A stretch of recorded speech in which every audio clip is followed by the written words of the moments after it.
ഒരു ചർച്ച നടത്താൻ വേണ്ടിയിട്ട് ഇനിയെങ്കിലും കൗൺസിൽ ഇപ്പൊ തന്നെ വൈകിപ്പോയി എന്നുള്ള വളരെ വിമർശനമാണ് ഞാൻ ഈ കൗൺസിലിനകത്ത് വെക്കുന്നത്. ശരിയാണ് മേയർ, ഒരുപാട് വൈകിപ്പോയി. 45 കൊല്ലം നമുക്ക് നഷ്ടപ്പെട്ടു.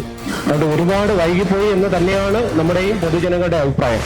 ദൈവം തമ്പുരാൻ പോയി വിചാരിച്ചാൽ പോലും തീരാത്ത പ്രശ്നമായി മാറിക്കൊണ്ടിരിക്കുന്നതാണ് തിരുവനന്തപുരം നഗരത്തിനകത്തുള്ള പട്ടി പ്രശ്നം എന്ന് പറയുന്നത്. ദൈവം തമ്പുരാൻ വിചാരിച്ചാൽ പോലും മാറില്ല എന്ന് പറയുമ്പോൾ ദൈവത്തിലേക്ക് വിശ്വാസം വന്നു എന്നുള്ളതാണ്. അത് കഴിഞ്ഞ ഇലക്ഷൻ സമയത്ത് ആരോ പറയണേട്ട്, അയ്യപ്പന് ശക്തിയുണ്ടെങ്കിൽ മുല്ലൂർ ഭദ്രകാളിക്ക് ശക്തിയുണ്ടെങ്കിൽ. ചില വീടുകളുണ്ട്, ഒരു മഴയത്ത് അത് ഇടിഞ്ഞു വീഴുമെന്നുള്ളത് കണ്ടാൽ തന്നെ അറിയാവുന്ന ചില വീടുകൾ നമ്മുടെ പ്രദേശങ്ങളിൽ ഉണ്ട്. ഇടിഞ്ഞു പൊളിഞ്ഞു വീഴാറായ വീടുകളുണ്ടോ എന്ന് പറഞ്ഞല്ലോ. അതിന്റെ പരിഹാരമാണ് PMAY ആയിരുന്നത്. എന്തുകൊണ്ട് ചെയ്തില്ല? കേരള സർക്കാർ എന്തുകൊണ്ട് ഒപ്പിട്ടില്ല? പേട്ട മൃഗാശുപത്രിക്കകത്ത് ഒരു 19 പട്ടിയെ കൊണ്ടുവന്നിട്ടുണ്ട്. അതിന്റെ തൊട്ട് പുറവശത്ത് ഒരു 10-100 വീടുകൾ താമസിക്കുന്ന റെസിഡൻസ് ഏരിയയാണ്. അതൊരു തിരുവനന്തപുരം നഗരസഭയിൽ ശാശ്വത പരിഹാരം ഉണ്ടാവുന്ന ആയപ്പോഴേക്കും തൊട്ടടുത്ത ദിവസം കൊടിപിടിച്ച രാഷ്ട്രീയ പാർട്ടികൾ ആരൊക്കെയാണ് ഇപ്പൊ നമുക്ക് മനസ്സിലായി. ബഹുമാനപ്പെട്ട ഒരു കൗൺസിൽ അംഗം തന്നെ അവിടെ കൊടിപിടിക്കാൻ പോയിട്ടുണ്ട്. എന്നിട്ട് ഇവിടെ വന്നെന്ന് പറയും തെരുവുനായയുടെ ശല്യം തീർത്തു തരണമെന്ന്. മഴ വരുമ്പോ എനിക്ക് തോന്നുന്ന ഒരു 100 വീടെങ്കിലും വെള്ളത്തിനടിയിൽ പോകാൻ വേണ്ടിയിട്ട് പോകുന്ന ഒരു പ്രദേശമാണ്. നമ്മൾ മറുപടി പറയാനിരിക്കുമ്പോൾ റൂൾസിന് വേണ്ടിയിട്ട് മറുപടി പറയാനല്ല, കൗൺസിൽ അംഗം എന്ന രീതിയിൽ തന്നെയാണ് മറുപടി പറയുന്നത്. പിന്നെ കഴിഞ്ഞ കാലങ്ങളിൽ പറയരുത് എന്ന് പറഞ്ഞു കഴിഞ്ഞാൽ പിന്നെ എങ്ങനെയാണ്? നമ്മൾ വളരെ കോർപ്പറേഷൻ ലിമിറ്റിനകത്തുള്ള ഒരുപാട് ജനങ്ങളുടെ പ്രശ്നങ്ങൾ ചർച്ച ചെയ്യുന്ന സ്ഥലമാണ് കൗൺസിൽ. ജനങ്ങളുടെ പ്രശ്നങ്ങൾ ഇപ്പോൾ വളരെ രൂക്ഷമായിട്ടുള്ള, വളരെ അടിയന്തര പ്രാധാന്യമായിട്ട് നമ്മൾ ഇടപെടേണ്ടതായിട്ടുള്ള ഒരുപാട് പ്രശ്നങ്ങളുണ്ട്. ഒന്ന്, കുടിവെള്ള പ്രശ്നം നമ്മൾ അഡ്രസ്സ് ചെയ്യേണ്ട പ്രശ്നമാണ്. 2, ഈ മഴക്കാല പ്രശ്നങ്ങൾ, അത് നമ്മൾ അഡ്രസ്സ് ചെയ്യേണ്ടതാണ്. ഞാൻ അതിന്റെ ഡീറ്റെയിലേക്ക് പോകുന്നില്ല. ഇപ്പോ 4 ദിവസത്തിന് മുമ്പ് എൻട്രൻസ് പഠിക്കാൻ വേണ്ടിയിട്ട് പാളയത്ത് യൂണിവേഴ്സിറ്റി കോളേജിന്റെ നടയിൽ ബസ് ഇറങ്ങി നടന്നു പോകുമ്പോഴാണ് 19 വയസ്സുള്ള ശ്രേയ എന്ന് പറയുന്ന കുട്ടിയുടെ പുറത്തോടി വലിയ കൊമ്പൊടിഞ്ഞു വീണ് വെന്റിലേറ്ററിലേക്ക് നമ്മുടെ മെഡിക്കൽ കോളേജിൽ പോവുകയും പിന്നീട് ജീവൻ രക്ഷിക്കുന്നതിന് വേണ്ടിയിട്ട് കിംസ് ഹോസ്പിറ്റലിൽ ഇപ്പോൾ വെന്റിലേറ്റർ സപ്പോർട്ടിൽ കിടക്കുന്നത്. അപ്പൊ അതിന്റെ അടിസ്ഥാന കാരണം എന്തെന്ന് ചോദിച്ചാൽ, വലിയ മരങ്ങൾ ഇങ്ങനെ ഉണങ്ങി നിൽപ്പുണ്ട്.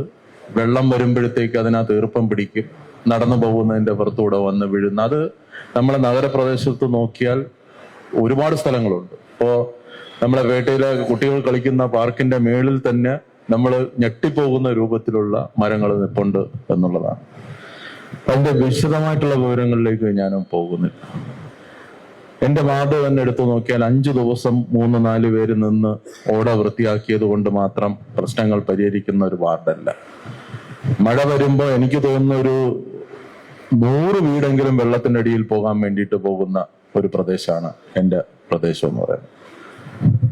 ഇത് ഒക്കെ വളരെ വളരെ വളരെ വളരെ സീരിയസ് ആയിട്ടുള്ള പ്രശ്നങ്ങളാണ്. ചില വീടുകളുണ്ട്, ഒരു മഴയത്ത് അത് ഇടിഞ്ഞു വീഴുമെന്നുള്ളത് കണ്ടാൽ തന്നെ അറിയാവുന്ന ചില വീടുകൾ നമ്മുടെ പ്രദേശങ്ങളിൽ ഉണ്ട്. അങ്ങനെയുള്ള പ്രശ്നങ്ങൾ, ഇപ്പോ വൈദ്യുതി, പിന്നെ ഈ വിളക്ക്, സ്ട്രീറ്റ് ലൈറ്റുകളുടെ പ്രശ്നം, അതുപോലെ തന്നെ സ്കൂളുകളുടെ പ്രശ്നങ്ങൾ തുടങ്ങാൻ പോകുമ്പോൾ ഉള്ള ഒരു പ്രശ്നങ്ങൾ, ഇപ്പൊ പറഞ്ഞതുപോലെ തന്നെ വെള്ളവും സിവേജ് സിസ്റ്റവും കൂടി നമ്മുടെ ഈ മഴക്കാലത്ത് നഗരത്തിനകത്ത് വലിയ പ്രശ്നങ്ങൾ ഉണ്ടാക്കാൻ വേണ്ടിയിട്ട് പോവുകയാണ്. ഫോഗിങ് പോലുള്ള കാര്യങ്ങളും അതുപോലുള്ള അടിയന്തര പ്രാധാന്യമായിട്ട് ചെയ്യേണ്ട ചില കാര്യങ്ങളുണ്ട്. അപ്പൊ ഇത്തരം കാര്യങ്ങളെ സംബന്ധിച്ച് ഞാൻ ഈ വളരെ ഇതായിട്ട് പറയുന്നത്, ഇത് ഒരു കൗൺസിൽ വിളിച്ചുകൂട്ടി, ഇതിപ്പോ ഇങ്ങനെ ഒരു സ്റ്റാൻഡിംഗ് കമ്മിറ്റിയുടെ മിനിറ്റ്സ് പാസ്സാക്കുന്നതിന്റെ ഇടയിൽ കൂടെ മാത്രം ഡിസ്കസ് ചെയ്ത് പരിഹരിക്കേണ്ട വിഷയങ്ങളല്ല ഈ വിഷയം എന്ന് പറയുന്നത്. ഇപ്പൊ പട്ടി പ്രശ്നം പറഞ്ഞല്ലോ, ഞാൻ അനുഭവിക്കുന്ന പ്രശ്നം എനിക്കറിയാം. വാർഡിനകത്ത് പേട്ട മൃഗാശുപത്രിക്കകത്ത് ഒരു 19 പട്ടിയെ കൊണ്ടുവന്നിട്ടുണ്ട്. അതിന്റെ തൊട്ട് പുറവശത്ത് ഒരു 10-100 വീടുകൾ താമസിക്കുന്ന റെസിഡൻസ് ഏരിയയാണ്. ഞാനോ മേയറോടെ ചെന്നാൽ അവിടെ പിടിച്ച് കെട്ടിവെക്കുന്ന രൂപത്തിലേക്കാണ് അവിടുത്തെ ആളുകളുടെ സ്ഥിതി എന്ന് പറയുന്നത്. 10 ഏക്കറോ 2 ഏക്കറോ 5 ഏക്കറോ കണ്ട്, അല്ലെങ്കിൽ ഒരു കുറച്ച് സ്ഥലങ്ങൾ കൊണ്ട് ഒരു ഷെൽട്ടർ ഹോം എടുത്താൽ മാത്രം തീരുന്ന പ്രശ്നമല്ല തിരുവനന്തപുരത്തെ പട്ടി പ്രശ്നം എന്ന് പറയുന്നത്. ദൈവം തമ്പുരാൻ പോയി വിചാരിച്ചാൽ പോലും തീരാത്ത പ്രശ്നമായി മാറിക്കൊണ്ടിരിക്കുന്നതാണ് തിരുവനന്തപുരം നഗരത്തിനകത്തുള്ള പട്ടി പ്രശ്നം എന്ന് പറയുന്നത്. അത് 1-2 മീറ്റിംഗ് വിളിച്ചിട്ട് ചില ഷെൽട്ടറുകൾ മാത്രം വെച്ചത് കൊണ്ട് ഒരു കാരണവശാലും പരിഹരിക്കാൻ വേണ്ടിയിട്ട് പോകുന്ന പ്രശ്നമല്ല.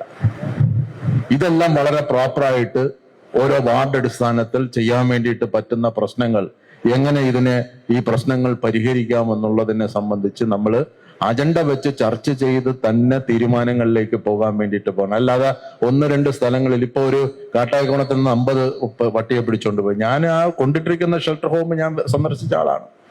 ആ നാട്ടുകാരുണ്ടാക്കുന്ന പ്രശ്നം ചെറുതാണോ? ഏതെങ്കിലും രാഷ്ട്രീയ ഭേദമില്ലാത്ത രൂപത്തിൽ എല്ലാ പൊളിറ്റിക്കൽ പാർട്ടീസും ഒറ്റക്കെട്ടായിട്ട് നിന്നിട്ട് അതിനെ ചെറുക്കുകയല്ലേ ചെയ്യുന്നത്. അപ്പൊ അതുകൊണ്ട് അവിടെ പ്രത്യേകിച്ച് പ്രശ്നമൊന്നുമില്ല. ഞാൻ പോയതല്ലേ ഇപ്പൊ എനിക്ക് പിന്നെ പ്രശ്നം ഉണ്ടാകുന്നുള്ളതിനെ ശരി ഇല്ലെങ്കിൽ വേണ്ട, സന്തോഷം. അപ്പോ ഞാൻ പറയുന്നത്, അപ്പൊ ഇത്തരം കാര്യങ്ങൾ നമ്മൾ കേൾക്കാനും ഇത്തരം കാര്യങ്ങൾ ഒന്ന് ഈ പറയുന്ന പ്രശ്നങ്ങൾ കൗൺസിലിനകത്ത് ചർച്ച ചെയ്യാനും ഇതെല്ലാം അജണ്ടയാക്കി വെച്ച് ചർച്ച ചെയ്യാനും വേണ്ടിയിട്ടുള്ള കാര്യങ്ങൾ ഇപ്പൊ 2-3 കൗൺസിലായിട്ട് ഞാൻ ഈ ഭാഗം ഉന്നയിച്ചുകൊണ്ടേയിരിക്കുകയാണ്. ഇത് ചർച്ച ചെയ്തത് കൊണ്ട് വേറെ പ്രശ്നമൊന്നും ഉണ്ടാവാൻ വേണ്ടിയിട്ട് പോകുന്നില്ലല്ലോ.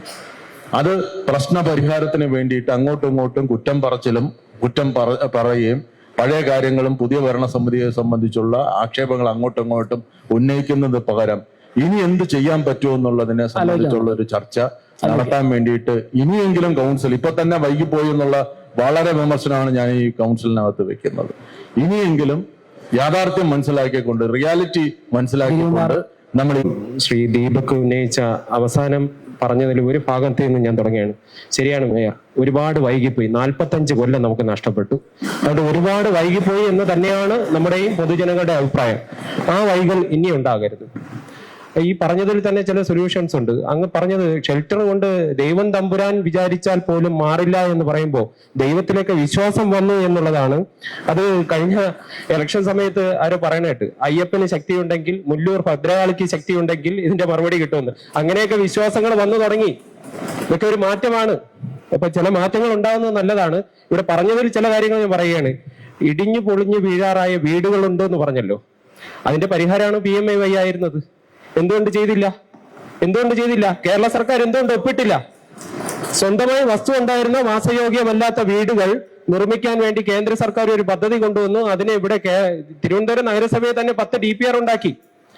10 DPR ഉണ്ടാക്കി കഴിഞ്ഞപ്പോൾ 2ാം ഘട്ടത്തിലേക്ക് കടന്നപ്പോഴത്തേക്ക് ഒപ്പിടാത്തത് ആരാണ്? കേരള സർക്കാരല്ലേ. അതിനെ നവശികാന്ത് എതിർക്കും. തെരുവനായ്ക്കളെ ഒരു സുപ്രീം കോടതി ഒരു നിർദ്ദേശം തന്നു, ഷെൽട്ടറിൽ പാർപ്പിക്കാനുള്ള ഒരു അവസരമുണ്ടെന്ന് പറഞ്ഞു. ഇതിനൊരു പരിഹാരം ഉണ്ടാക്കാൻ നഗരസഭ ശ്രമിക്കുന്നു. അതുകൊണ്ടും പരിഹാരം ഉണ്ടാവില്ല എന്ന് ഇപ്പോഴേ ഉറപ്പിച്ചു വെക്കുകയാണ്. ഞാൻ സൂചിപ്പിക്കാൻ ഉദ്ദേശിക്കുന്നത്, ശരിക്കും ഇവിടെ നേരത്തെ തെരുവനായയുടെ ശല്യം ഉന്നയിച്ച ആൾക്കാരോട് പറയുന്നത്, ബഹുമാനപ്പെട്ട വിൻസൻ MLA അവിടെ പോയി സമരം ചെയ്യില്ലെന്ന് പറയണം. കാരണം ഈ ഷെൽട്ടർ ഉണ്ടാക്കുമ്പോൾ 7-8 വർഷക്കാലം ഈ ഷെൽട്ടർ അവിടെ പ്രവർത്തിച്ചിരുന്നു. ഒരു ജനങ്ങളും അവിടെ കൊടി പിടിച്ചില്ല, ഒരു ജനങ്ങളും പ്രതിഷേധം ചെയ്തില്ല. 8 വർഷം തുടർച്ചയായി പ്രവർത്തിച്ചുകൊണ്ടിരുന്ന ഷെൽട്ടറിലേക്ക് തിരുവനന്തപുരം നഗരസഭ 50 തെരുവനായ്ക്കളെ കൊണ്ടുപോയി. അതൊരു തിരുവനന്തപുരം നഗരസഭയിൽ ശാശ്വത പരിഹാരം ഉണ്ടാവുന്ന ആയപ്പോഴേക്കും തൊട്ടടുത്ത ദിവസം കൊടിപിടിച്ച രാഷ്ട്രീയ പാർട്ടികൾ ആരൊക്കെയാണ്? ഇപ്പൊ നമുക്ക് മനസ്സിലായി. ബഹുമാനപ്പെട്ട ഒരു കൗൺസിൽ അംഗം തന്നെ അവിടെ കൊടിപിടിക്കാൻ പോയിട്ടുണ്ട്. എന്നിട്ട് ഇവിടെ വന്ന് പറയും തെരുവനായയുടെ ശല്യം തീർത്തു തരണമെന്ന്. അപ്പൊ ഇങ്ങനെ ഇരട്ടത്താപ്പ് പാടില്ല. ഇങ്ങനത്തെ ഇരട്ടത്താപ്പുകൾ പ്രോത്സാഹിപ്പിക്കാനും പാടില്ല. അതുകൊണ്ട് അങ്ങ് പറയും പോലെ വളരെ ഗൗരവമാണ്. ഒരുപാട് താമസിച്ചു പോയി. 45 വർഷം നമുക്ക് നഷ്ടപ്പെട്ടു. ഇപ്പൊ 4.5 മാസം കൂടി കഴിഞ്ഞിരിക്കുകയാണ്. നമ്മൾ ചില കാര്യങ്ങൾ ചെയ്തു തുടങ്ങിയിട്ടുണ്ട്. ഇത് അടിയന്തര വേഗത്തിൽ തന്നെ ബഹുമാനപ്പെട്ട മേയർ ഇത് അടിയന്തര വേഗത്തിൽ പരിഹരിക്കണം. അതിൽ ഈ PMAY പദ്ധതി അത് നടപ്പിലാക്കാനുള്ള കാര്യങ്ങളിലേക്ക് നമ്മൾ കടക്കണം. തെരുവനായ ഷെൽട്ടർ അങ്ങ് ധൈര്യപൂർവ്വം മുന്നോട്ട് പോകണം. അങ്ങേ പിന്തുണയ്ക്കാൻ തിരുവനന്തപുരം നഗരസഭയിലെ ബഹുഭൂരിപക്ഷം ജനങ്ങൾ ഉണ്ടാവും. 29 കൗൺസിലർമാർ ചിലപ്പോൾ LDFന്റെ ഭാഗത്ത് നിന്ന് ഇവിടെ നിന്ന് എതിർക്കുമായിരിക്കും.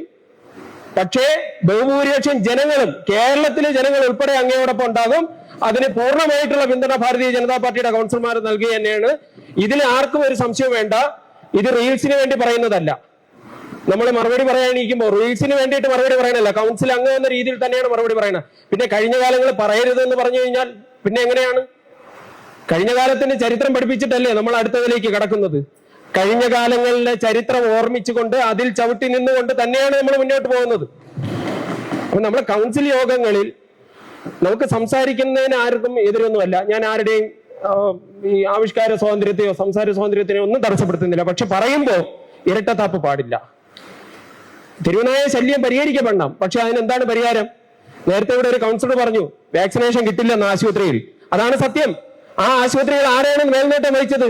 ആ സർക്കാരിന്റെ കെടുകാര്യസ്ഥത ഒരു കൗൺസിൽ അംഗം തന്നെ തുറന്നു പറഞ്ഞില്ലേ വാക്സിൻ ഒന്നും സമയത്ത് ചിലപ്പോൾ കിട്ടില്ല എന്ന്. അത് ആരുടെ കുറ്റം കൊണ്ടാണ്? തിരുവനന്തപുരം നഗരസഭയാണോ വാക്സിൻ കൊടുക്കേണ്ടത്? അല്ലല്ലോ. അപ്പൊ നമുക്കിതൊക്കെ ചെയ്യാം. പക്ഷെ നിങ്ങൾ കൂട്ടായ തീരുമാനം എടുക്കണം. നിങ്ങൾ ഇവിടെ നിന്ന് തെരുവുനായെ കൊണ്ടുപോകണമെന്ന് പറയുകയും കൊണ്ടുപോകുന്ന സ്ഥലത്ത് പോയി കൊടിപിടിക്കുകയും ചെയ്യുന്ന ഈ ഇരട്ടത്താപ്പ് ആദ്യം മാറ്റിവെക്കുക. നമുക്ക് ധൈര്യപൂർവ്വം നമുക്ക് മുന്നോട്ട് പോവാം. പിന്നെ ഇവിടെ ഈ എല്ലാത്തിനും മറുപടി പറയേണ്ടെന്ന് വിചാരിച്ചിട്ടുണ്ട്. ബഹുമാനപ്പെട്ട ഇവിടെ ഈ സ്പിൽ ഓവറിനെ കുറിച്ചൊക്കെ പറഞ്ഞപ്പോ ആ ഒറ്റ അജണ്ടയിൽ കാണാം, കഴിഞ്ഞ വട്ടിയൂർക്കാവ് വാർഡ് കൗൺസിലർക്ക് ഇടതുപക്ഷത്തിന്റെ ആയിരുന്നു, ആ ഒറ്റ അജണ്ടയിൽ കാണാം 89 ലക്ഷം രൂപ കൊടുത്തത്. 89 ലക്ഷം രൂപയാണ് കൊടുത്തത്. അപ്പോ അങ്ങനെയൊക്കെ ഒരുപാട് വിവേചനങ്ങൾ നേരിട്ട് തന്നെയാണ് ഇന്നത്തെ കൗൺസിലിലേക്ക് നമ്മളൊക്കെ എത്തിച്ചേർന്നിരിക്കുന്നത്. അതുകൊണ്ട് ബഹുമാനപ്പെട്ട മേയർ ഒന്ന് അജണ്ടകൾ പൂർത്തിയാക്കാൻ അങ്ങ് മുൻകൈ എടുക്കണം. ഇനി നമുക്ക് വിദ്യാഭ്യാസ സ്റ്റാൻഡിംഗ് കമ്മിറ്റിയുടെ അജണ്ടകളുണ്ട്. ഇതിൽ എല്ലാവർക്കും സംസാരിക്കാനുണ്ട്. നമുക്ക് എല്ലാവർക്കും മണിക്കൂറുകണക്കിന് സംസാരിക്കാനുണ്ട്. അത് അറിഞ്ഞൂടാത്തത് കൊണ്ടല്ല. പക്ഷേ ഒരു കാര്യം കൂടി സൂചിപ്പിക്കുകയാണ്. കൗൺസിൽ അംഗം എന്ന രീതിയിൽ വിമർശിക്കാം, തെറ്റുകൾ തിരുത്താം, അതിനുവേണ്ടി വാദിക്കാം, സമരം നടത്താം, എല്ലാം ചെയ്യാം. പക്ഷെ ഇരട്ടത്താപ്പ് പാടില്ല. ഇവിടെ നിന്ന് ഒന്ന് പറഞ്ഞിട്ട് പുറത്തിറങ്ങി മറ്റൊരു ശൈലിയിൽ പ്രവർത്തിക്കുന്നത് ഒരിക്കലും ജനാധിപത്യത്തിന് ഭൂഷണമല്ല, വ്യക്തിപരമായിട്ടും ഭൂഷണമല്ല എന്ന് ഈ അവസരത്തിൽ സൂചിപ്പിക്കുകയാണ്.